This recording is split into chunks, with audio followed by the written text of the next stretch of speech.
3 years since I first reviewed the Gruppo Gamma Divemaster. And I remember when this went up for pre-order, and I remember when I first got it in hand, and I thought to myself, you know, this really doesn't seem all that much different from the first one. That was until I went and looked back at my pictures and video from the MK1, if you will. This is, of course, the MK2. And that's when I realized how different it really was. You could take a look here on my iPad. And you could see that was the original one that I reviewed. That blue is really more from the AR coating on the crystal. But you can take a look there. You come back here. And you see that it really is a lot different. Now, before I go any further into this, I do want to state that a lot of the versions of this are sold out, and there is going to be a second round pre-order.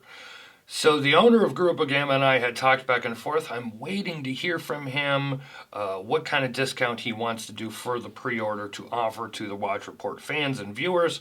I do not have that information yet. I needed to get this video done. So all of that information will be down in the description below by the time, of course, this video goes live, and I'll have it at watchreport.com in the full review as well. So there is going to be a discount of some sort for Watch Report viewers and fans for the second round pre-order on these watches. So back to the MK2 itself. So one of the biggest changes is going to be it is not as thick. The original one was 16 millimeters thick, including the crystal. This one hits about 14.5. So you're looking at something that is going to sit lower on the wrist. It is not as chunky. One of the other differences here is you're going to notice that the handset is very different from the original. This one has a much slimmer arrow on the second hand, and you have syringe style hands versus, I guess, really more regular sword style hands that were on the original. The bezel is also different as well. This is a sapphire bezel. The original one had, and this is a domed sapphire bezel, much like BLANCPAIN.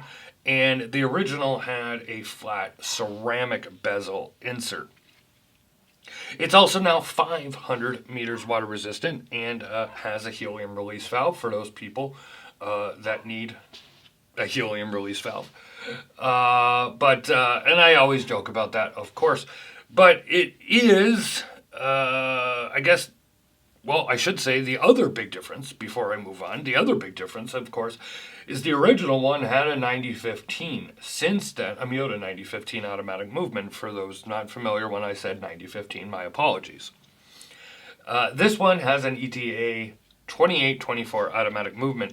I'm not sure where Gruppo Gamma is going to move forward with movements past 2020.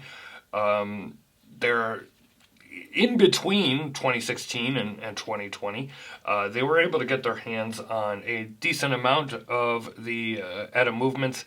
Not so much, I guess, now. So I know I've seen some discussions about what movements they should be looking into, and they're testing some, sourcing some, and everything else. So who knows what the future holds, you know, with what swatch. You know, it's been going on for like almost, I swear to God, I've been hearing this for 10 years about the Swatch movements, and that they're going to, you know, pull their supply from, you know, this brand or these people or anything outside the Swatch group. And who knows what's actually going to happen. But I'm sure this year, of course, or so, we'll see how it'll affect many, many brands. But back to the MK2. Show you here how that bezel operates. No back play whatsoever. The crown is also different on the new version compared to the old version as well. And you know, it's funny how if you haven't had something in your hand for quite a long time. I mean, it's been a few years, like I said, since I reviewed that original piece. And again, at first glance, to me, it was like, oh, that's just the same watch. But it's not. Also, hopefully you'll see on the video, you'll see the images of that sunray dial. And of course, check out my images at watchreport.com. I got a few captures of the sunray dial. It is hard to capture because of that domed sapphire crystal. All in all, this really is a great update. Like I said, I really just didn't realize, I don't mean to keep repeating myself, I just didn't realize how much different it was until I really got this one in hand, and then I started comparing. I much prefer this version to the old version. Now, there was nothing wrong with the old version. I do like this, that this isn't as chunky. It's a little bit slimmer. Means it's going to just wear easier with coats, sport coats, shirts, etc. I like the handset design that they used on this. Just everything about this. Of course, you still have that sandwich dial. The loom is phenomenal. Somebody just messaged on my iPad because, of course, while I'm doing a video. I mean, they don't know, but again, they should probably be a little more respectful. But if you like this video, you want to see more, of course, check out the links down below. I'll have a link to the Gruppo Gamma website and watchreport.com for the full review on this. And like I said, there will be some type of pre-order discount available, so check that out if that is something, if you're interested in this watch. Of course, we're never here to sell you something.